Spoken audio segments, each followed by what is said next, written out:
Welcome to Annie's Kitchen and you're watching Annie's Kitchen with Annie. ഇന്നും vegetarian ഇല്ല. ഇത് കൊച്ചു ദിവസവും വന്ന് വെജിറ്റേറിയൻ ഇല്ല എന്ന് പറയാനല്ലാതെ എന്നേലും ഒന്ന് ചെയ്തു തരുമോ എന്ന് ചോദിക്കുന്നില്ലല്ലോ. അവിടെ ഇരുന്ന് ചോദിച്ചാലും വഴക്ക് പറഞ്ഞാലും ഞാൻ കേൾക്കുന്നില്ലല്ലോ.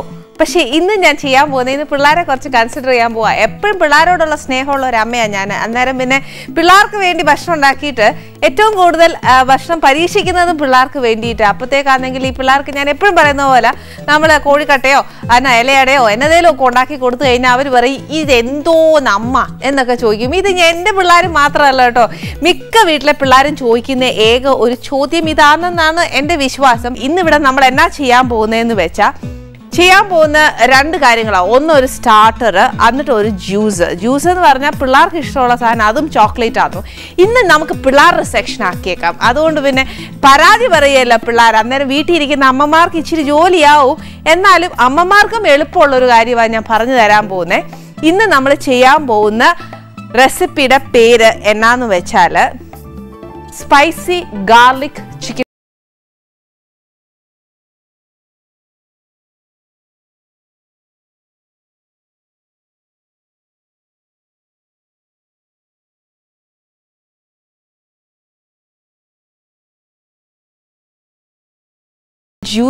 ജ്യൂസ് എന്ന് പറഞ്ഞാൽ നമ്മളെല്ലാ പിള്ളേരും ഈ ബട്ടറും അതൊക്കെ എടുക്കുമ്പോഴത്തേനേ ആലിക്കും. എന്നാന്ന് വെച്ചാൽ പണ്ടത്തെ പിള്ളേരെ പോലെ ഓടിക്കളിക്കുന്നൊന്നുമില്ലല്ലേ. നേരെ വാട്സാപ്പും കമ്പ്യൂട്ടറും ഒക്കെ കളിച്ചുകൊണ്ടിരിക്കുന്ന പിള്ളേരുടെ മേലനങ്ങുവേല. അപ്പോൾ നമ്മൾ ഈ കൊടുക്കാൻ പോകുന്ന സ്മൂത്തി എന്ന് പറയുന്നത് കുറച്ച് ഹെവിയാന്നു, എന്നാലും വേണ്ടിയല്ല, നമുക്ക് പിള്ളേരോട് ചില സ്നേഹം കൂടുതലല്ലേ. അതുകൊണ്ട് ഞാൻ ഇന്നൊരു സ്മൂത്തി ഉണ്ടാക്കുന്നത് പീനട്ട് ബട്ടർ സ്മൂത്തിയാണ് ചെയ്യാൻ പോകുന്നത്.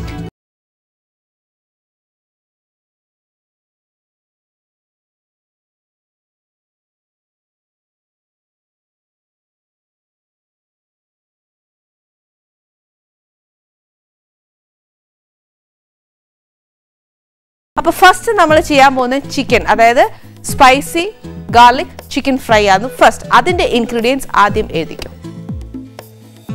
ഇത് ചിക്കൻ ബ്രസ്റ്റാണ്. ഇതിനെ എങ്ങനെ മുറിച്ചതെന്നറിയാവോ? നീളത്തിനല്ല മുറിച്ചേക്കുന്നത്, വിത്ത് വൈസ് ആണ് ഇത് മുറിച്ചേക്കുന്നത്. പിന്നെ നമുക്ക് വേണ്ടിയത് കുറച്ച് ഇഞ്ചി അരച്ചത്, പിന്നെ വേണ്ടിയത് കുറച്ച് കുരുമുളക് പൊടി,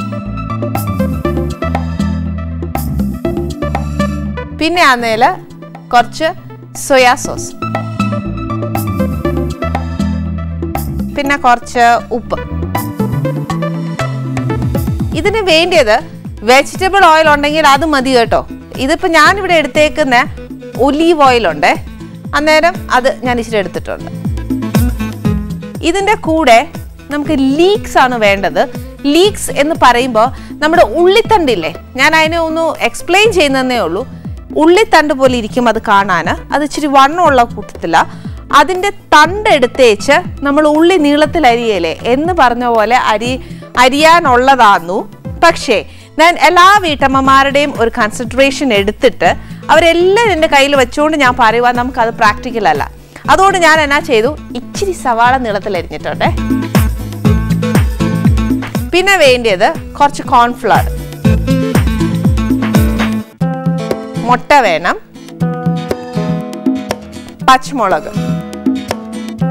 പച്ചമുളക് എരിവുള്ളത് തന്നെ എടുത്തോണം. സ്പൈസ് എന്ന് പറയാൻ അത് മാത്രമേ ഉള്ളൂ.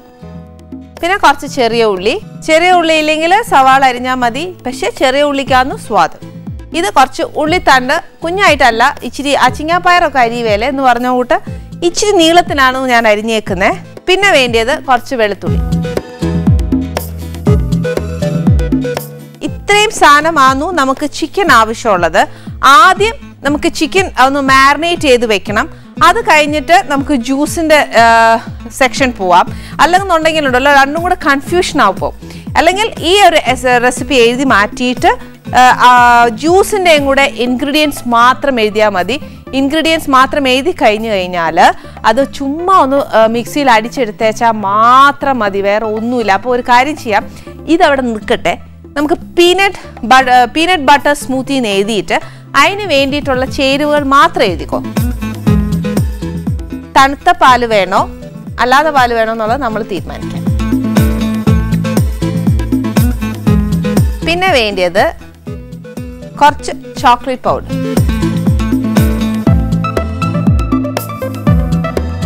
കുറച്ച് പേർ. പഴം ഏതാന്ന് വെച്ചാൽ ഞാലിപ്പൂവനല്ല ഞാൻ എടുത്തേക്കുന്നത്, പച്ചപ്പഴമാണ് എടുത്തേക്കുന്നത്. അതായത് പച്ച നിറമുള്ള പല പഴമില്ലേ, മോറിസ് പഴം എന്ന് പറയും, പച്ചപ്പഴം എന്ന് പറയും, റോബസ്റ്റ എന്ന് പറയും, അതാ. ഇത് കുറച്ച് പീനട്ട് ബട്ടർ. പിന്നെ ഇതിനെല്ലാത്തിനും ഈ മധുരം മതി എന്നുണ്ടെങ്കിൽ വെൽ ആൻഡ് ഗുഡ്, അത് മതി. അതല്ല മധുരം പോരാൻ തോന്നുവാന്നേൽ ഇച്ചിരി പഞ്ചസാര. ഇത്രയേ ഉള്ളൂ നമുക്ക് സ്മൂത്തിക്ക് വേണ്ടിയ സാധനം. അപ്പോൾ ഫസ്റ്റ് ഞാൻ ഒരു കാര്യം ചെയ്യാം. ആദ്യം സ്മൂത്തി ചെയ്തിട്ട് ഫ്രിഡ്ജിൽ വെക്കണോ അതോ ചിക്കൻ മാരിനേറ്റ് ചെയ്തിട്ട് ഫ്രിഡ്ജിൽ വെക്കണോ? ഇത് ആരോടാ ചോദിക്കുന്നത്? എന്നോട് മറുപടി പറയാൻ ഒക്കോ? ഇല്ലല്ലോ. ചിക്കൻ എപ്പോഴും മാരിനേറ്റ് ചെയ്ത് വെച്ചാലേ അതിന് ആ ഇൻഗ്രീഡിയൻസ് എല്ലാം അതിൽ പിടിക്കത്തുള്ളൂ. അതുകൊണ്ട് നമുക്കൊരു കാര്യം ചെയ്യാം. ആദ്യം ഒരു ബൗൾ എടുത്തിട്ട് ഇതൊന്ന് മാരിനേറ്റ് ചെയ്യാം.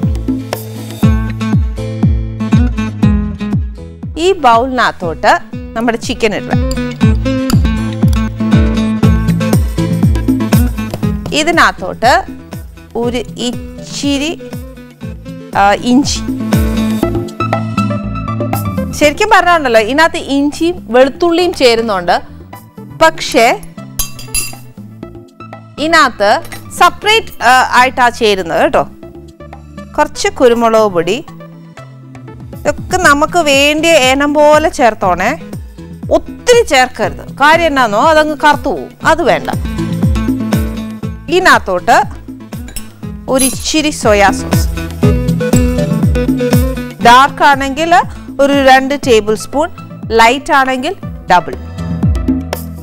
പിന്നെ ഒരു ഇച്ചിരി ഉപ്പ്. സോയാ സോസിന് ഉപ്പുണ്ട്, അതുകൊണ്ട് നോക്കി വെച്ച് ചേർത്താൽ മതി. ഇത് നല്ലതായിട്ട് കുഴച്ച്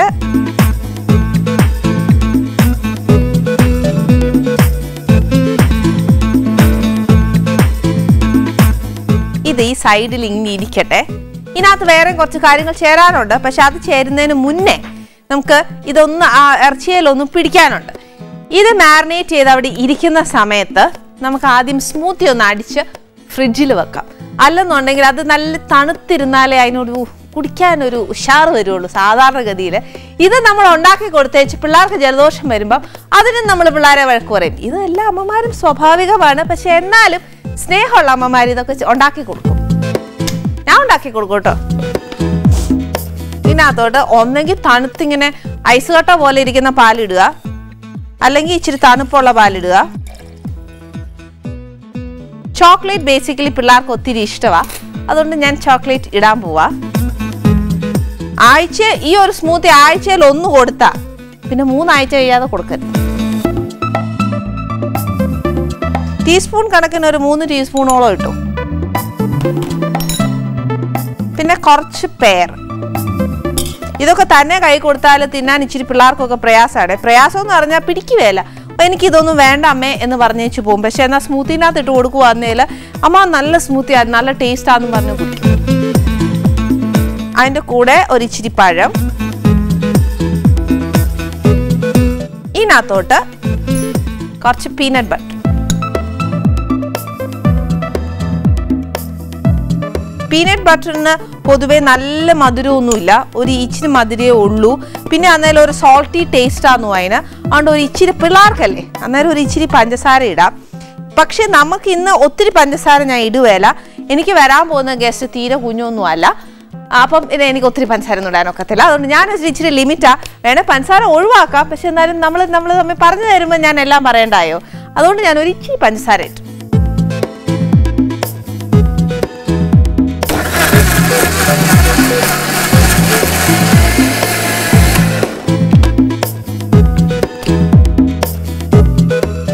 നല്ല ചോക്ലേറ്റിൻ്റെ മണം, പീനട്ടിൻ്റെ മണം.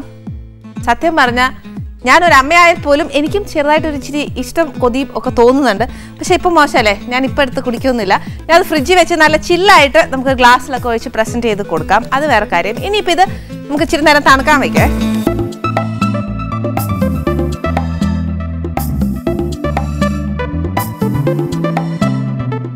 ഇനി അത് അവിടെ ഇരുന്ന് തണുക്കട്ടെ. ഇനി നെക്സ്റ്റ് എന്നാ ചെയ്യാൻ പോകുന്നതെന്നറിയാവോ? ലീക്ക് എന്ന് പറഞ്ഞ സാധനം ഞാൻ പറഞ്ഞു തന്നല്ലോ അതെങ്ങനെ ഇരിക്കുന്നതെന്ന്.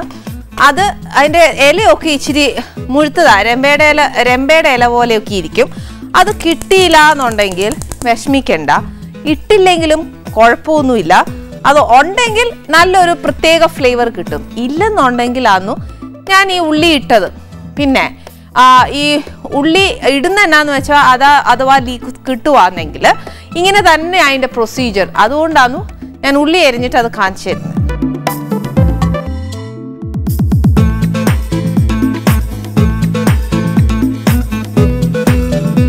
എണ്ണ ചൂടാവട്ടെ. ഈ എണ്ണ ചൂടാവുന്ന സമയത്ത് നമുക്കൊരു കാര്യം ചെയ്യാം. ഒരു മുട്ട ഇതിനകത്തോട്ട് അടിച്ച് ചേർക്കുകയൊന്നും വേണ്ട, പൊട്ടിച്ചിട്ട് അതിനകത്തൊന്ന് മിക്സ് ചെയ്യാൻ മാത്രം മതി.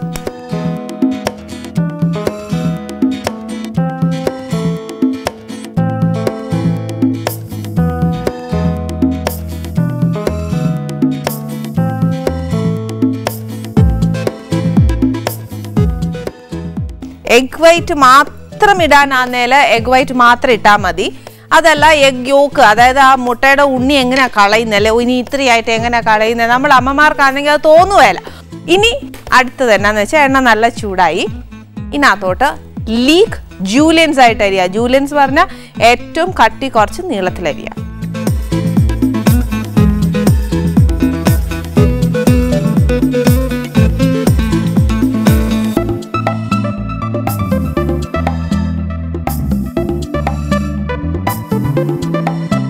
ഇനി ഇത് നമ്മൾ ബിരിയാണിക്കൊക്കെ വറുത്ത് കോരുകയല്ലേ എന്ന് പറഞ്ഞ പോലെ ക്രിസ്പി ആയിട്ട് വറുത്ത് കോരണം.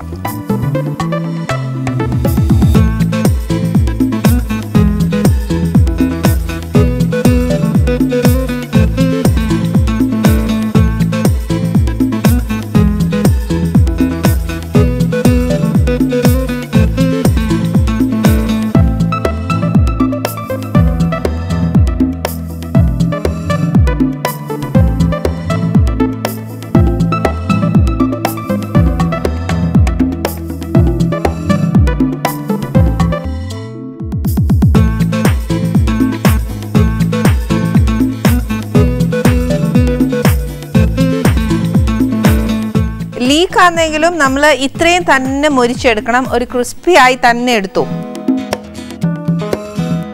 പക്ഷെ ലീക്കിന്റെ ടേസ്റ്റ് ഇസ് ടോട്ടലി ഡിഫറെന്റ്. ഇതിന്റെ ടേസ്റ്റ് പ്രത്യേകമാണ്. അതൊരിക്കലും നമുക്ക് കമ്പയർ ചെയ്യാൻ പറ്റത്തില്ല. പക്ഷെ എന്നാലും നമ്മുടെ വീട്ടിൽ ഒരു ആശ്വാസം, ഇതെങ്കിൽ അത് അങ്ങനെ ആയാലും കുഴപ്പമൊന്നുമില്ല. ടേസ്റ്റ് ഇസ് ഓൾമോസ്റ്റ് സെയിം കേട്ടോ. അന്നും പറഞ്ഞ് നമ്മുടെ ഡിഷിന്റെ ടേസ്റ്റ് ചീത്ത ലീക്ക് ചേർത്തക്കാത്തോണ്ടാണോ ഇതിങ്ങനെ ആയിപ്പോയെന്നൊന്നും ആരും കുറ്റം പറയുകയില്ല.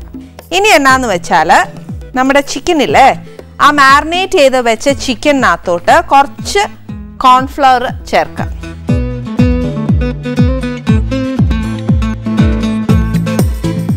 ഒരു 3 ടീസ്പൂണോളം കോൺഫ്ലവർ ചേർത്തോ.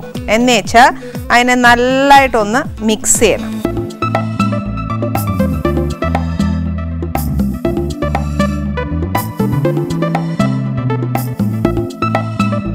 അന്നേച്ച് ഇതേ എണ്ണയിൽ തന്നെ ഇത് വറുത്ത് കോരണം.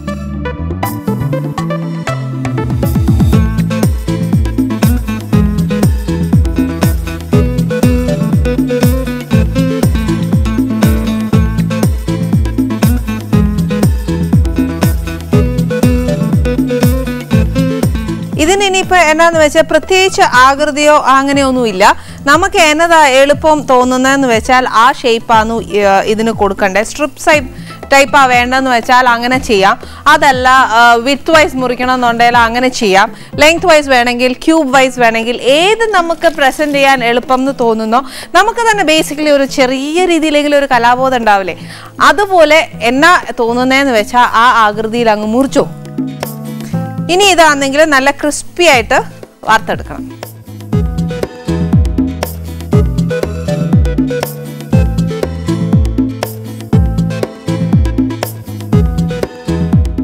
ഈ ചിക്കൻ നല്ലതായിട്ട് മൂത്തിട്ടുണ്ടേ. അത് ഈ കോൺഫ്ലവർ ചേർക്കുന്ന എണ്ണത്തിനെന്നറിയാവോ, അതൊരു ഇച്ചിരി ക്രിസ്പിനെസ് കിട്ടാനായിട്ടാണ്.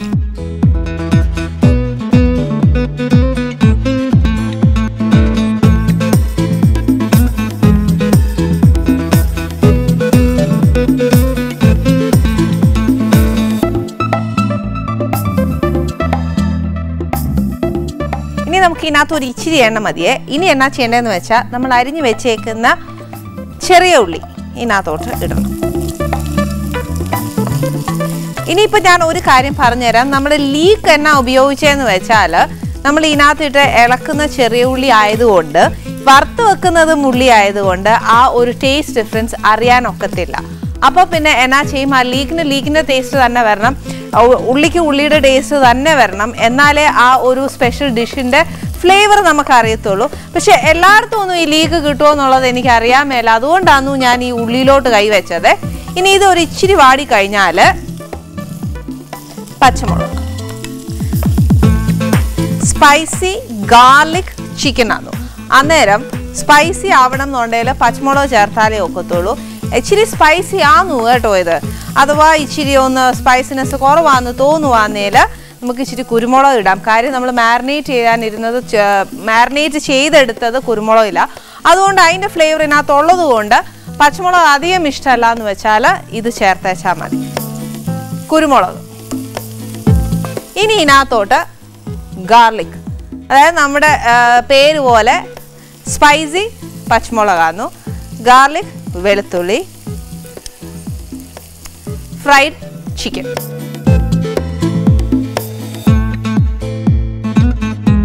ഇനി ഇതൊരു ഇച്ചിരി വഴുന്ന സമയത്ത് നമുക്കൊരു സോസ് ഉണ്ടാക്കണം. സോസ് എന്ന് പറഞ്ഞാൽ വലിയ സോസൊന്നും അല്ല, ഈ ഉള്ള ഇൻഗ്രീഡിയൻറ്റ് വെച്ചാൽ നമ്മൾ സോസ് ഉണ്ടാക്കാൻ പോകുന്നത്. അതായത് നമ്മൾ എന്തോരം ചിക്കനാ വറുത്ത് കോരിയേക്കുന്നത് അത് കണക്കാക്കി വേണം നമ്മൾ സോസ് ഉണ്ടാക്കാൻ. സോസ് എന്ന് പറഞ്ഞാൽ അതിന് വേണ്ടിയത് സോയാ സോസ് 2 ടേബിൾ സ്പൂൺ. നേരത്തെ ഇൻഗ്രീഡിയൻസിലൊരു കാര്യം ഞാൻ പറയാൻ മറന്നുപോയി. അതെല്ലായിടും ഒന്നും കിട്ടുമോ എന്നുള്ളതും എനിക്കറിയാൻ മേല. ഇവിടെ സിറ്റീസിലൊക്കെ ഒരുപാട് കിട്ടാറുണ്ട്. This is brown sugar. അതായത് നമുക്ക് ഈ ഷുഗർ എല്ലായിടത്തും കിട്ടുകയില്ല. ഇത് കിട്ടിയില്ല എന്നുണ്ടെങ്കിൽ ഒരു കാര്യം ചെയ്തോ, ഒരു ഇച്ചിരി ശർക്കര ഇട്ടേച്ചാൽ മതിയേ. ഇത് ഒരു ഹാഫ് ടീസ്പൂൺ, ഹാഫ് ടീസ്പൂൺ അല്ല, ഇതിന് ടേബിൾ സ്പൂൺ ആകുമ്പോൾ ഓൾമോസ്റ്റ് 1 ടീസ്പൂൺ. പിന്നെ ഒരു ഇച്ചിരി അതേ കൂട്ട് 2 ടേബിൾ സ്പൂൺ വെള്ളം.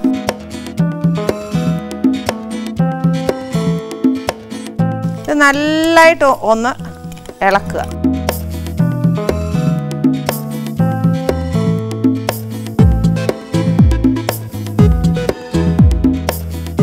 എന്നിട്ട് ഇതിനകത്തോട്ട് നമ്മുടെ ആ ഉള്ളി വഴറ്റുന്നതിനകത്തോട്ട് ഇതങ്ങ് ചേർക്കണം.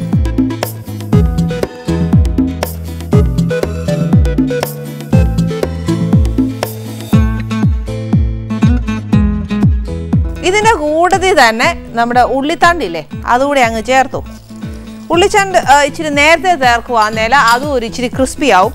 ക്രിസ്പി ആയി കഴിഞ്ഞാൽ ഞാൻ ചേർക്കാൻ എന്നാന്നറിയാവോ, ഇതെല്ലാം ഈ സോസും ഈ ഉള്ളി ചില്ലി ഇതെല്ലാം ചേർക്കുമ്പോൾ എപ്പോഴും ഹൈ ഫ്ലെയിമേ തന്നെ ഇടണേ.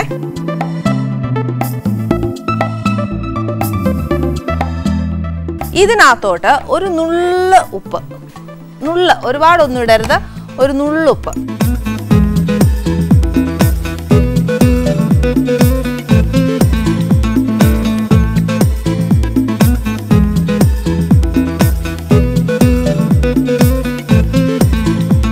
ഈ ഉള്ളിത്തണ്ടയിലൊന്നും ഒരുപാട് നമുക്ക് ആ സോസ് ഒന്നും പിടിക്കണ്ട. അതിൻ്റെ ഒരു ഫ്ലേവർ വന്നേച്ചാൽ മതി. എന്ന് വെച്ചാൽ ഈ ആ ഒരു ആവി കയറുമ്പോഴത്തേനും ഉണ്ടല്ലോ അതിനകത്തോട്ടെല്ലാം ആ സോസ് അങ്ങ് പിടിക്കുവേ. അതുകൊണ്ട് ഒരുപാട് വേണ്ട. ഇതൊന്ന് തിളച്ച് കഴിയുമ്പോഴത്തേക്ക് നമ്മൾ വറുത്ത് വെച്ചേക്കുന്ന ഉള്ളി ഉണ്ടല്ലോ അതിനകത്തോട്ട് വറുത്ത് വെച്ചേക്കുന്ന ചിക്കനാണേ. മൊത്തം ഉള്ളി വെച്ച് കളിക്കുന്നതുകൊണ്ട് മൊത്തം തെറ്റ.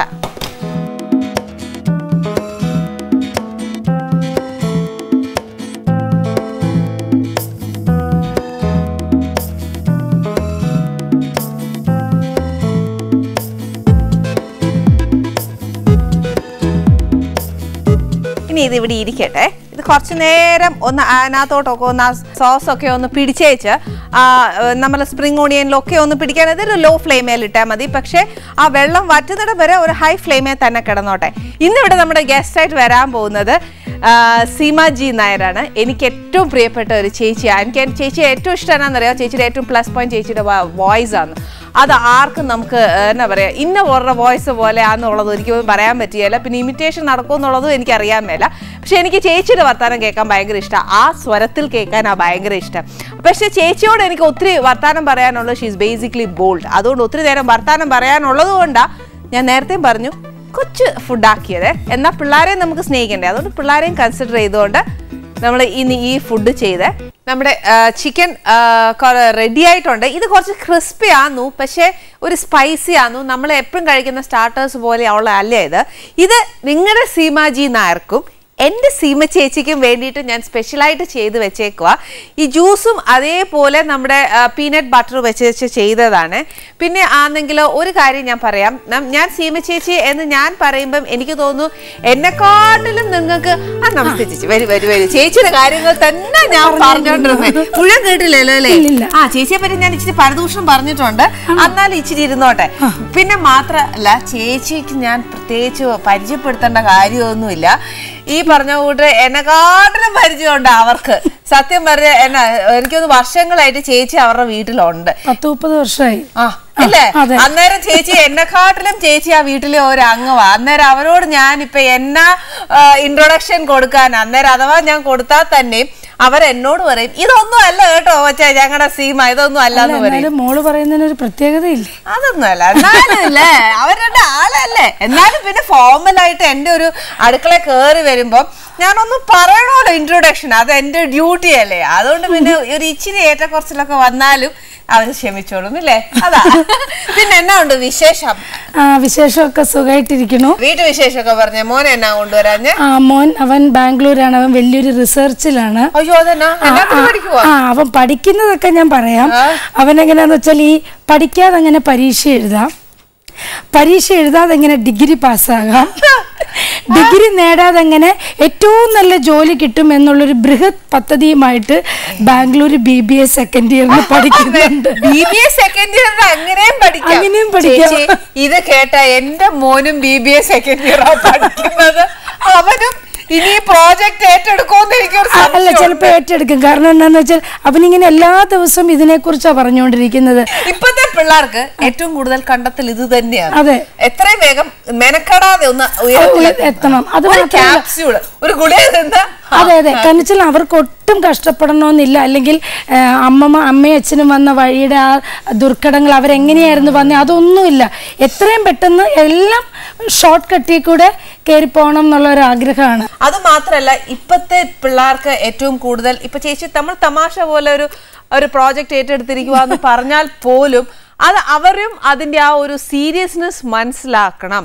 കാര്യം എത്രയും എളുപ്പമല്ല ലൈഫ് എന്ന് ഉള്ളത് മനസ്സിലാക്കാം. പിന്നെ ചേച്ചിയുടെ എനിക്കും കുറച്ച് ഉപദേശമൊക്കെ കിട്ടും. അതും കൂടെ നമുക്ക് ഇതിന്റെ കൂടെ ചുളുവിൽ ഒപ്പിച്ചെടുക്കണം ഇല്ലേ? ഉപദേശമല്ല, അനുഭവങ്ങൾ. അതാണ്, അനുഭവമാണ് ഗുരു. അതൊരു നല്ലൊരു ചേച്ചിയെ പോലെ ഒരു ചേച്ചി പറഞ്ഞു തരാനുണ്ടേല് അനിയത്തിമാരൊക്കെ ഹാപ്പിയാ ഇല്ലേ ചേച്ചി? അതെ. അപ്പൊ നമുക്ക് അവിടെ ഇരിക്കാം. അവിടെ ഇരുന്ന് എന്റെ സ്പെഷ്യലും കൂടെ കഴിച്ചു.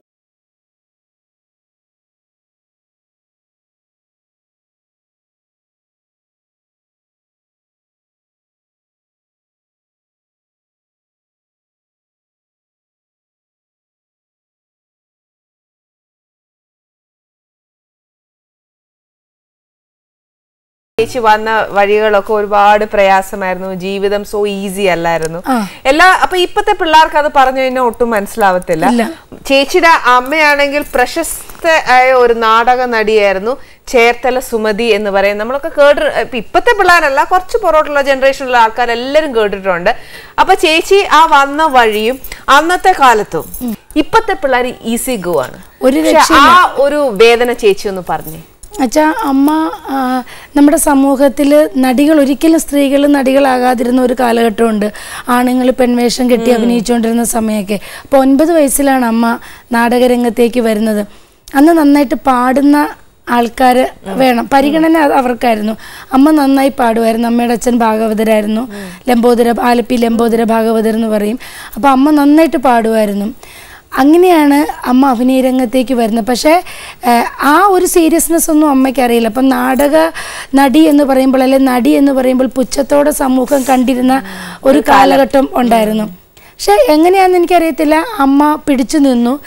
അത് കഴിഞ്ഞിട്ട് അമ്മ വിവാഹം കഴിച്ച് ശരിക്കും പ്രസവിച്ചിട്ട് നമ്മുടെയൊക്കെ പഴമക്കാർ പറയും 56 ദിവസമെങ്കിലും റെസ്റ്റ് എടുക്കണമെന്ന് പറയും.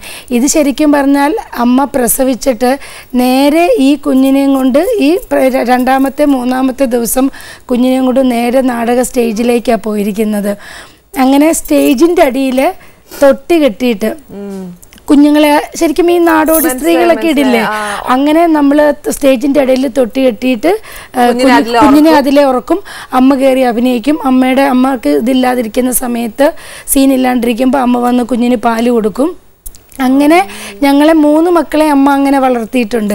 കാരണം അന്ന് സ്ത്രീകൾ വളരെ കുറവായിരുന്നു. അപ്പം അമ്മയ്ക്ക് സമൂഹത്തിൽ നേരിടേണ്ടി വന്ന ഒരുപാട് അനുഭവങ്ങളുണ്ട്. അത് ഈ എന്താ പറയുക, ഒരു നികൃഷ്ട ജീവിയെ പോലെ നോക്കി കാണുന്ന ഒരു സമൂഹം ഉണ്ടായിരുന്നു അന്നത്തെ കാലം.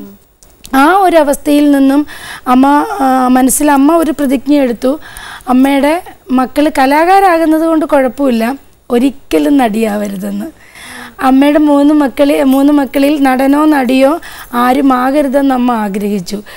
അമ്മ എന്താഗ്രഹിച്ചോ അത് തന്നെയാണ് ഞാൻ ആകുന്നത്. അത് വെച്ചാൽ അമ്മ നടിയാവരുത്, അതെ, അമ്മ നടിയാവരുതെന്ന് ആഗ്രഹിച്ചു, ഞാൻ നടിയായി. അത് ഞാൻ നടി എന്ന് പറഞ്ഞാൽ ശരിക്കും പറഞ്ഞാൽ ഞാൻ സ്കൂൾ വിദ്യാഭ്യാസ സമയത്തൊന്നും ഞാൻ ഒരു സ്റ്റേജ് നാടകങ്ങളിൽ പോലും കയറിയിട്ടില്ല. അഭിനയം എൻ്റെ ഒരു എന്താ പറയണേ, എൻ്റെ ഒരു സ്വപ്നത്തിൽ പോലും ഞാനൊരു നടിയാവണം എന്ന് ആഗ്രഹിച്ചിട്ടില്ല. അന്ന് ഏറ്റവും വലിയ ആഗ്രഹം നേഴ്സാണ്. അങ്ങനെ വന്നപ്പോഴാണ് ഞാൻ കൊച്ചിൻ സംഘമിത്ര 10th കഴിഞ്ഞ് തൃപ്പൂണിത്തുറ മ്യൂസിക് കോളേജിൽ പഠിക്കാൻ വരുന്ന സമയത്താണ് കൊച്ചിൻ സംഘമിത്രയുടെ കന്യാകുമാരിയിലൊരു കടങ്കഥ എന്ന് പറഞ്ഞ നാടകത്തിൽ ഒരു ആർട്ടിസ്റ്റ് ഇല്ല. പക്ഷെ അവർ എങ്ങനെയാണെന്നറിയില്ല തിരക്കി നമ്മുടെ വീട്ടിലെത്തി. അപ്പം സുമതി ചേച്ചിക്ക് ഒരു മോളുണ്ട് എന്ന് പറഞ്ഞു. പക്ഷെ ആ കുട്ടി അഭിനയിച്ചിട്ടില്ല ഇന്ന് വരെ. ആ കുട്ടി അഭിനയിക്കുമെന്നൊന്നും അറിയില്ല. വേണമെങ്കിൽ സുമതി ചേച്ചിയോട് ചോദിച്ചാൽ ചിലപ്പം ചേച്ചി വിടുമായിരിക്കും. ഒരു 10 ദിവസത്തേക്കിന് മതി, അത് കഴിഞ്ഞ് ആ ഉത്സവ സീസൺ കഴിയുമ്പോൾ ഇവർ വേറെ ആർട്ടിസ്റ്റിനെ എടുത്തോളാന്ന് പറഞ്ഞു. നമ്മുടെ വീട്ടിൽ വരുമ്പോൾ അമ്മയില്ല, ചേച്ചിയുണ്ട്, അച്ഛനുണ്ട്.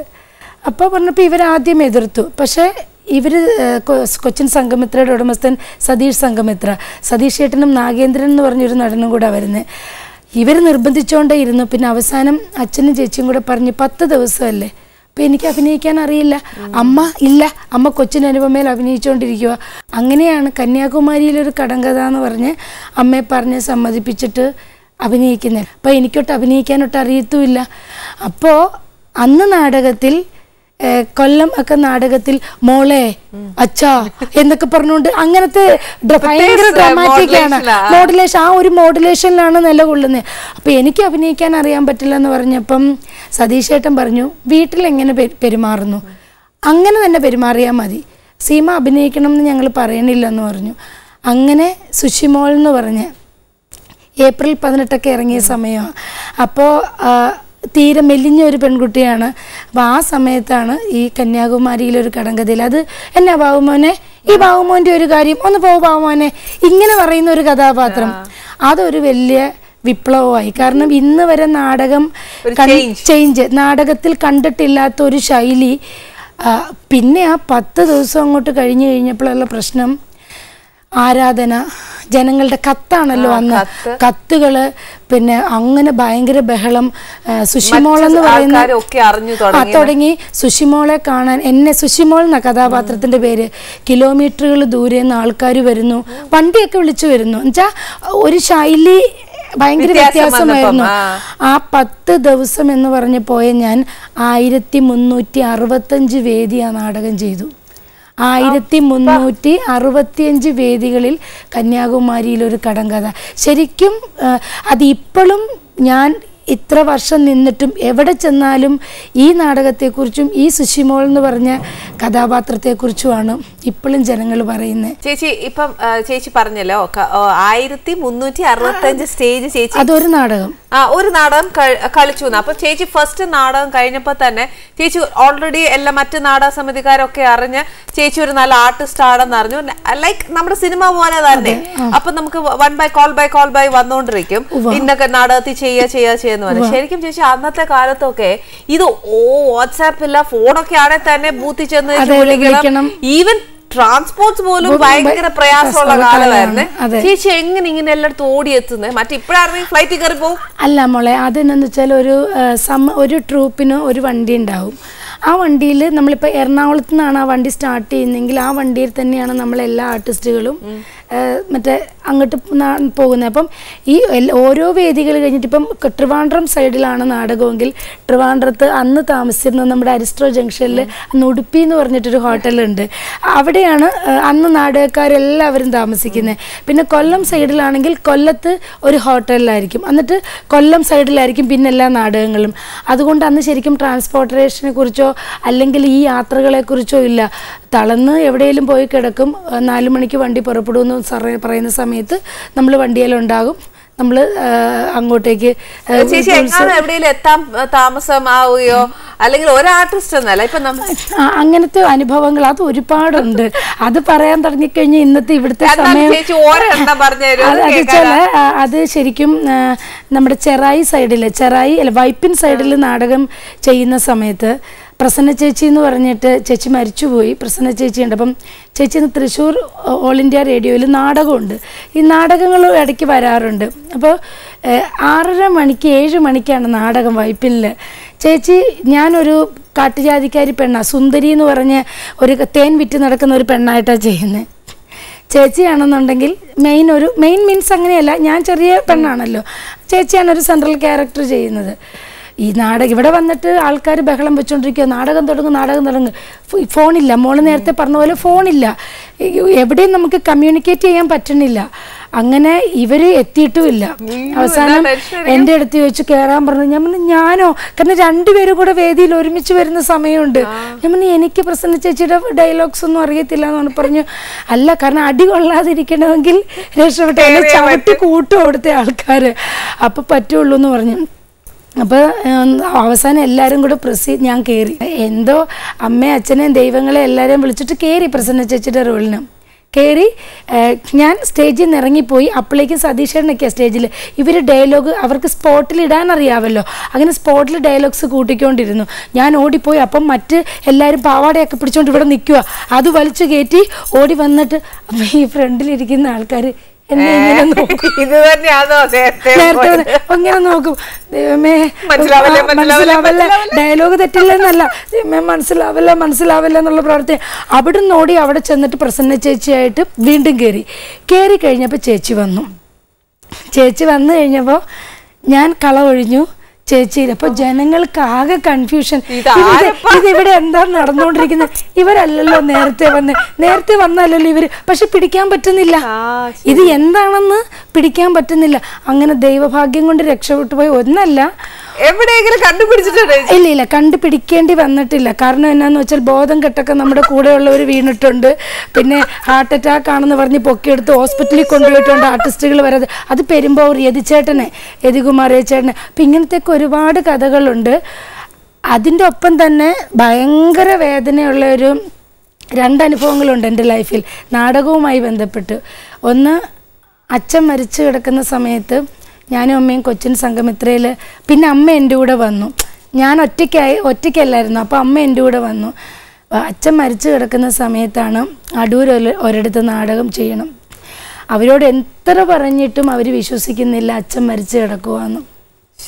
അവർ പറയുന്നത് അവർക്ക് നാടകം ചെയ്യണം. അത് പറയുന്നത് കള്ളത്തരം, ഇതുപോലത്തെ എന്തോ ഉടായിപ്പായതുകൊണ്ട് നിങ്ങൾ മുങ്ങാൻ വേണ്ടി പറയുന്നതെന്ന് പറഞ്ഞു. അവസാനം അച്ഛൻ്റെ ബോഡി കിടക്കുമ്പോൾ തന്നെ അമ്മ എന്നെയും കൊണ്ട് അവിടെ നിന്ന് ഇറങ്ങുകയാണ്. നമ്മുടെ വീട്ടിൽ അച്ഛൻ്റെ ബോഡി കിടക്കുകയാണ്. അപ്പോൾ പറഞ്ഞു, ശരിക്കും ഒരു ആർട്ടിസ്റ്റിന് വേണ്ടുന്ന ചില ഉത്തരവാദിത്തങ്ങളുണ്ട്. കാരണം നമ്മൾ കാരണം 10-25 പേരുടെ ലൈഫ് അല്ലെങ്കിൽ ഒരു പ്രശ്നമല്ല, ഭീമമായ നഷ്ടപരിഹാരം ചോദിച്ചിട്ട് അവരെന്നെ അത് കൊടുത്തേ പറ്റുള്ളൂ. അപ്പം കിടക്കുന്നത് അമ്മയുടെ ഭർത്താവും എൻ്റെ അച്ഛനുമാണ് കിടക്കുന്നത്. അങ്ങനെ ഇറങ്ങി പകുതി വരുമ്പോഴാണ് അവർക്കെന്തോ സംഘാടകർക്ക് തോന്നിയിട്ട് അവർ പറഞ്ഞു, വേണ്ട, ഞങ്ങൾക്ക് നാടകം ചെയ്യണ്ട, പിന്നീട് ഒരിക്കൽ ചെയ്താൽ മതി എന്ന് പറഞ്ഞ് തിരിച്ചു വന്ന ഒരു അനുഭവമുണ്ട് ലൈഫിൽ. അതുകൂടാതെ അമ്മ ക്യാൻസർ ബാധിച്ച അമ്മയുടെ ബ്രസ്റ്റ് റിമൂവ് ചെയ്തിട്ട് RCCന്ന് അമ്മയെ കൊണ്ടുവരുവാണ്. ഞാൻ അമ്മയും കൊണ്ടുവരുന്നത്. അപ്പോൾ സൗദാമിനി എന്ന് പറഞ്ഞ ചേച്ചിയാണ് അമ്മയ്ക്ക് പകരം നാടകത്തിൽ അഭിനയിച്ചുകൊണ്ടിരിക്കുന്നത്. ഈ ഫോണിൻ്റെയൊക്കെ പ്രശ്നം കൊണ്ട് ദിവസവും നാടകം ഉള്ളതുകൊണ്ട് ചേർത്തല എക്സ്റേ കവല എന്ന് പറഞ്ഞിട്ട് നമ്മൾ മോനിഷയൊക്കെ മരിച്ച ആ സ്പോട്ടുണ്ട്, അവിടെ ചേച്ചി നിൽക്കും എന്ന് പറഞ്ഞത്. ചേച്ചി നിൽക്കും എന്ന് പറഞ്ഞവരെല്ലാവരും എറണാകുളത്ത് നിന്ന് കയറിയപ്പോഴേ കിടന്ന് ഉറങ്ങിപ്പോയി. ചേച്ചി അവിടെ അവൾ മരച്ചോട്ടി നിൽക്കുന്നതുകൊണ്ട് വണ്ടി ചേച്ചിയെ കടന്ന് പോവുകയും ചെയ്തു. അപ്പോൾ ചേച്ചിക്ക് വിളിക്കാനും പറ്റുന്നില്ല. ചേച്ചിക്ക് നമ്മുടെ ഒപ്പം ഓടിയെത്താൻ തിരിച്ചെന്താണെങ്കിലും അവിടുന്ന് ബസ് കയറി കൊല്ലത്ത് വരുമ്പം നാടകം തുടങ്ങേണ്ട സമയം കഴിയും. ഈ കറക്റ്റ് സമയത്താണ് ഞാൻ അമ്മയും കൊണ്ട് ബ്രസ്റ്റ് റിമൂവ് ചെയ്തിട്ട്, അന്ന് അത്ര അഡ്വാൻസ്ഡ് അല്ല, ഇവിടുന്ന് ഒരു ട്യൂബൊക്കെ ഇട്ടിട്ടുണ്ട്. അപ്പോൾ അമ്മയും കൊണ്ട് വരുന്നത് കൊല്ലത്ത് ആ വേളാങ്കണ്ണി പള്ളിയുടെ മുമ്പിൽ വെച്ചിട്ട് നമ്മൾ വന്ന കാറ് വിട്ടിട്ട് നാടകം ഉണ്ടല്ലോ, അപ്പം നാടകം ചെയ്തിട്ട് തിരിച്ചൊരുമിച്ച് അമ്മയും ഞാനും കൂടെ എറണാകുളം പോകാമെന്ന് കരുതി ഞാൻ ചെന്ന് വണ്ടി ഇങ്ങനെ തുറന്നു നോക്കുമ്പോൾ അമ്മയുടെ സീറ്റിലാണ് ചേച്ചി ഇരുന്നിരുന്നത്. ചേച്ചിയില്ല. അപ്പം ഞാൻ പെട്ടെന്ന് സതീഷ് എല്ലാവരും ഇങ്ങനെ കിടന്ന് ഉറങ്ങുക, ഭയങ്കര ക്ഷീണമാണല്ലോ എല്ലാവർക്കും. വിളിച്ചു സൗദാമിനി ചേച്ചി എന്തെന്ന് ചോദിച്ചപ്പോൾ സൗദാമിനി ഒന്നും ചോദിച്ചോണ്ട് പിന്നെ മൊത്തം ഇതായി തെരച്ചിലായി. എവിടെ തെരയാനാ? ചേച്ചി എവിടെ? ചേച്ചിയുടെ വീട് ട്രിവാൻഡ്രത്താ. ചേച്ചി അന്ന് ചേർത്തലയിൽ ഇറങ്ങി. അപ്പോൾ ചേച്ചിയെ ചേർത്തലയിൽ നിന്ന് കയറ്റേണ്ട ആൾക്കാർ മറന്നുപോയി. നാടകം പള്ളികളിലാണ്, 2 പള്ളികളിലാണ് അന്ന് നാടകം. അങ്ങനെയായി, പ്രശ്നമായി. എങ്ങനെ സംഘാടകരെ അറിയിക്കും എന്നായി. ഒടുക്കം അമ്മ പറയാണ് അമ്മ കയറാന്ന്. അമ്മ കയറാന്ന് പറയും. അപ്പം ഞാൻ വട്ടം പിടിച്ചിട്ട് ഞാൻ പറഞ്ഞു അമ്മ കയറില്ല എന്ന് പറഞ്ഞു. അപ്പോൾ എന്നോട് പറഞ്ഞു ഞാൻ അതാ പറഞ്ഞത്, സ്റ്റേജിൽ മരിച്ചു വീഴുവാണെങ്കിൽ അത് ആ മരിച്ചു വീഴുന്നതാണ് എൻ്റെ ഏറ്റവും വലിയ സന്തോഷം. നീ എന്ത് പറഞ്ഞാലും ഞാൻ കയറും. എനിക്ക് പകരമാണ് സൗദാമിനി വന്നത്. സൗദാമിനി ഇന്നില്ല. സൗദാമിനി ഇല്ലാത്ത ഈ ഒരു സമയത്ത് ഞാൻ കയറുമെന്ന് പറഞ്ഞു. അങ്ങനെ അവിടെ നാടകത്തിന് അമ്മ കയറുകയാണ്. അപ്പോൾ അമ്മ ഇങ്ങനെ അരിഞ്ഞു കളയും നമ്മളെന്ന് പറഞ്ഞിട്ട് ഇങ്ങനെ കൈ പൊക്കുമ്പം ഈ ട്യൂബിൽ നിന്ന് ഈ ബ്ലഡിന്റെ സാധനം ഇങ്ങനെ ചാടുവാണ്. അപ്പോൾ ഈ ഒരു പച്ചക്കുപ്പായ അമ്മ ഇട്ടിരിക്കണേ, ആ പച്ചക്കുപ്പായ ഇങ്ങനെ കുതിരുന്നുണ്ട്. പക്ഷെ ഈ മുമ്പിലിരിക്കുന്ന ആൾക്കാർക്ക് ആർക്കും മനസ്സിലാവുന്നില്ല എന്തുകൊണ്ടാണ് ഇത് കുതിരണ. ആ വേദന അനുഭവിച്ച് അമ്മ അന്ന് 2 നാടകം അമ്മ ചെയ്തു എന്നുള്ളതാണ്. അത് എൻ്റെ അണ്ണൻ, എൻ്റെ ബ്രദറും എൻ്റെ ചേച്ചിയും അറിയുന്നത് അമ്മ മരിച്ചതിന് ശേഷമാണ്. കാരണം എന്നാന്ന് വെച്ചാൽ പറയാൻ പറ്റുമോ ഇത്? പക്ഷെ അമ്മയുടെ നിർബന്ധം, അമ്മ എന്ത് വന്നാലും ആ ഒരു ട്രൂപ്പിനെയും, അതാണ് ഞാൻ പറയുന്നത്, ആ ഡെഡിക്കേഷനൊന്നും മോളെ ഇന്ന് നമ്മുടെ ഫീൽഡിൽ ഒറ്റ മനുഷ്യർക്കില്ല. ആ അനുഭവം എന്ന് പറഞ്ഞു കഴിഞ്ഞാൽ എൻ്റെ ലൈഫിൽ, എൻ്റെ ജീവിതത്തിൽ ഞാൻ ഏറ്റവും അധികം വേദനിച്ച 2 നിമിഷങ്ങളാണ്. അച്ഛൻ്റെ മരണത്തിൻ്റെ സമയത്തും അമ്മയ്ക്ക് സുഖമില്ലാതെ വന്നപ്പോഴും അനുഭവിച്ചു. അതാണ് ഞാൻ മോളോട് വന്നപ്പോൾ പറഞ്ഞത്. ഒരുപാട് അനുഭവങ്ങൾ, പ്രയാസങ്ങൾ നേരിട്ടിട്ടാണ് നമ്മൾ ഇന്നിപ്പം മോളുടെ മുമ്പിൽ ഇരിക്കുന്ന ഈ ഒരു അവസ്ഥയിലേക്ക് നമ്മൾ എത്തിച്ചേർന്നിരിക്കുന്നത്. തിലകൻ ചേട്ടൻ്റെ ആത്മകഥയിൽ അമ്മയെക്കുറിച്ച് കുറച്ച് എഴുതിയിട്ടുണ്ട്. അതായത് മുണ്ടക്കയാണ് ഞങ്ങളുടെ നാട്, കോട്ടയം ഡിസ്ട്രിക്റ്റാണ്. അപ്പം തിലകൻ ചേട്ടനും അവിടെയാണ്. അപ്പം നാടകം ഉണ്ടല്ലോ അന്ന്. നാടകത്തിൻ്റെ സമയത്ത് പെട്ടെന്ന് ആൾക്കാരെ പിരിച്ചുവിടാൻ പൈസ ഇല്ലാതെ വന്നു. അപ്പോൾ അമ്മയുടെ കയ്യിലന്ന് കാപ്പവൻ്റെ എന്തോ ഒരു മോതിരമാണ് കിടക്കുന്നത്. കാപ്പവൻ്റെ മോതിരേ ഉള്ളൂ. അപ്പോൾ തിലകൻ ചേട്ടൻ്റെ കൈ കൊണ്ടുവന്ന് ഈ കാൽപ്പവൻ്റെ മോതിരം കൊടുത്തിട്ട് പറഞ്ഞു എന്ന്, ഇത് വിറ്റിട്ട് ചേട്ടൻ എല്ലാവരെയും പറഞ്ഞ് വിടാൻ പറഞ്ഞു.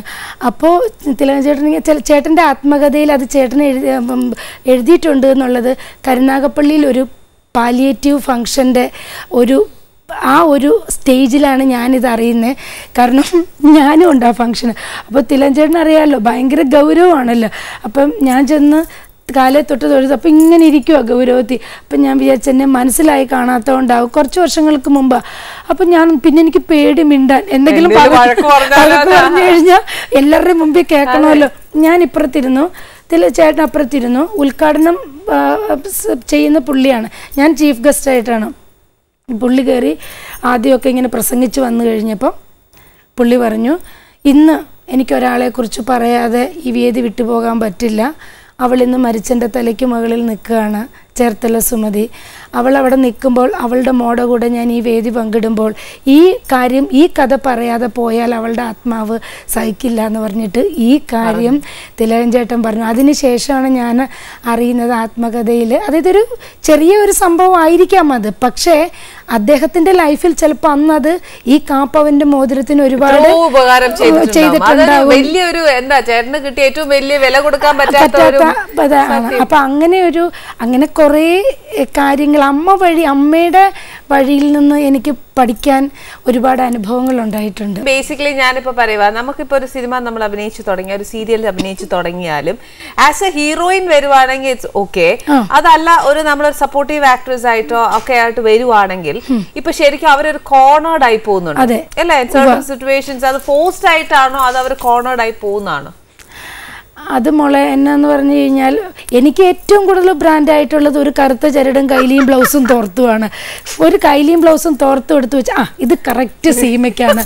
അതായത് എനിക്ക് ഡേറ്റ് ഇല്ലെങ്കിൽ മാത്രമേ മറ്റൊരാളിലേക്ക് പോകുള്ളൂ, അല്ലാതെ മറ്റാർക്കെങ്കിലും ഡേറ്റ് ഇല്ലാതെ ഒരു കഥാപാത്രം അങ്ങനെ എനിക്ക് വന്നിട്ടില്ല. പക്ഷേ ഇവിടെ എനിക്ക് അങ്ങനത്തെ ഒരു റോള് വേണ്ട എന്ന് പറയാനും മാത്രം ഞാൻ ആളായിട്ടില്ല. കാരണം ഞാനൊരു ഭയങ്കര ഒരു ഹീറോയിൻ്റെ പൊസിഷനിൽ നിന്നിട്ട് ലക്ഷങ്ങൾ സമ്പാദിച്ച് ആ ഒരു പൊസിഷനിൽ നിൽക്കുന്ന ഒരു വ്യക്തിയല്ല. അപ്പോൾ എന്നോട് ഒരാൾ ഒരു കൺട്രോളർ തുറന്നു പറഞ്ഞതാ, സീമാജി നായർ മലയാള സിനിമയ്ക്ക് മസ്റ്റല്ല. അതായത് അവര് ചിരിച്ചോണ്ടായിരിക്കും പറയുന്നത്. കാരണം സീമാജി നായരെ പോലെ 100 സീമാജി നായർമാർ ഇവിടെയുണ്ട്. ഇങ്ങനത്തെ റോളുകൾ ചെയ്യാൻ ഇഷ്ടം പോലെ ആൾക്കാരുണ്ട്. അപ്പം നമുക്ക് ശരിക്കും പ്രതിഫലത്തിൻ്റെ കാര്യമോ ഒന്നും നമുക്ക് മിണ്ടാൻ പറ്റില്ല. അതായത് നമ്മളെ വിളിക്കുന്നു, നമ്മൾ പോയി ചെയ്യുന്നു. ആ തരുന്ന പ്രതിഫലം എന്താണെങ്കിലും ശരി സന്തോഷത്തോടെ സ്വീകരിക്കുക, പോവുക. എത്രയോ പടങ്ങളിൽ ഡേറ്റ് ബ്ലോക്ക് ചെയ്തിട്ട് വേറെ വന്ന വർക്കുകൾ നമ്മൾ ചെയ്യാതെ നമ്മൾ ഇരുന്ന് കഴിഞ്ഞിട്ട് അവസാന നിമിഷത്തിൽ നമ്മുടെ ഡേറ്റ് ആയിട്ടും ഷൂട്ടിങ് തുടങ്ങുന്നു എന്ന് പറഞ്ഞ ദിവസമായിട്ടും നമ്മളെ വിളിക്കാതിരുന്നിട്ട് എന്താ എന്നെ വിളിക്കാതിരുന്ന് ഞാനിവിടെ ഉണ്ടെന്ന് പറയുമ്പോൾ ഫോൺ എടുക്കാത്ത അനുഭവങ്ങൾ. പിന്നെ എനിക്ക് പകരം നല്ല ആർട്ടിസ്റ്റുകൾ വേറെ ചെയ്തു എന്ന് കേൾക്കുന്ന ഒരവസ്ഥ, അതൊക്കെ ഇഷ്ടം പോലെ അനുഭവങ്ങൾ നമ്മുടെ ജീവിതത്തിൽ തുടരെ ഉണ്ടായിട്ടുണ്ട്. ചേച്ചി ഇത് പറയുന്നു, ഇത് സ്ത്രീകൾക്ക് മാത്രമേ ബാധിക്കുന്നുള്ളൂ? അല്ല, ഈ റോളുകളുടെ ചിലപ്പം ക്യാരക്ടർ റോൾ ചെയ്യുന്ന ആണുങ്ങൾക്ക് സംഭവിക്കുന്നുണ്ടാകും. പക്ഷെ ചേച്ചിയുടെ കാര്യം ഇവിടെ തുറന്നു പറഞ്ഞു. പക്ഷെ മറ്റുള്ളവർ ഇതുവരെ അങ്ങനെ തുറന്നു പറയുകയോ അല്ലെങ്കിൽ ഇങ്ങനെ ഒരു അനുഭവം ഉണ്ടായി എന്ന് പറഞ്ഞത് ഞാൻ കേട്ടിട്ടില്ല. ചേച്ചി, ശരിക്കും നമുക്ക് ഒരുപാട് സംഘടനകളുണ്ട്. നമ്മുടെ ഈ സ്ത്രീകൾക്കായിട്ട് ഒരു സംഘടന സിനിമയ്ക്ക് വേണ്ടേ? അല്ല, അത് മോളെ അത് എത്രത്തോളം പ്രാവർത്തികമാകും എന്നുള്ളതറിയില്ല. ഇപ്പം സ്ത്രീ ആയതുകൊണ്ട് അതെ, അത് അല്ല, സ്ത്രീ ആയതിന് സ്ത്രീക്ക് ഇവിടെ എല്ലാവരും ഒരു പരിധിയും പരിമിതിയും കൽപ്പിച്ചിട്ടുണ്ട്. ഇപ്പോഴും നമ്മളിപ്പം ഇത്രയും നൂറ്റാണ്ടായിട്ട് പോലും സ്ത്രീ അങ്ങനെയാ, സ്ത്രീക്ക് എവിടം വരെയുള്ളൂ സ്ഥാനം. ഇപ്പം രണ്ടുപേർക്കും തുല്യ പങ്കാളിത്തമാണെന്ന് പറയുമ്പോൾ പോലും സ്ത്രീയാണ്, ഇത് സ്ത്രീയാണ് എന്ന് പറഞ്ഞിട്ട് ഒറ്റപ്പെടുത്തുന്ന ഒരുപാട് ആൾക്കാരുണ്ട്. നമ്മുടെ മേലേക്കടയിലുള്ള ഒരുപാട് പേരുണ്ട്.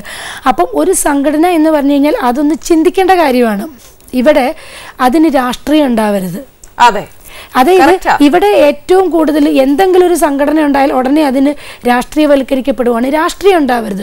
രാഷ്ട്രീയമില്ലാതെ എല്ലാ രാഷ്ട്രീയ പാർട്ടികളിൽ നിന്നുമുള്ള അല്ലെങ്കിൽ സമാന ചിന്താഗതിയുള്ള ആൾക്കാർ ഒത്തൊരുമിച്ചിട്ട് സ്ത്രീകളുടെ ഉന്നമനത്തിനു വേണ്ടി ഒരു സംഘടന തുടങ്ങിയാൽ അത് നല്ലതായിരിക്കും. ഇനിയിപ്പോ ഞാൻ സംസാരിച്ചു പോയ ചേച്ചി അങ്ങ് വയലന്റ് ആയിട്ട് അവസാനം ഞാൻ മണിച്ചിത്രത്തായാലും ഗംഗയെന്ന് വിളിച്ചാലും ഒരടി അടിക്കണം ഈ മേശയ്ക്ക്. അതുകൊണ്ടാണ് ഞാൻ ചേച്ചിക്ക് ഇത്ര എനർജി ആയിട്ട് സംസാരിച്ചു.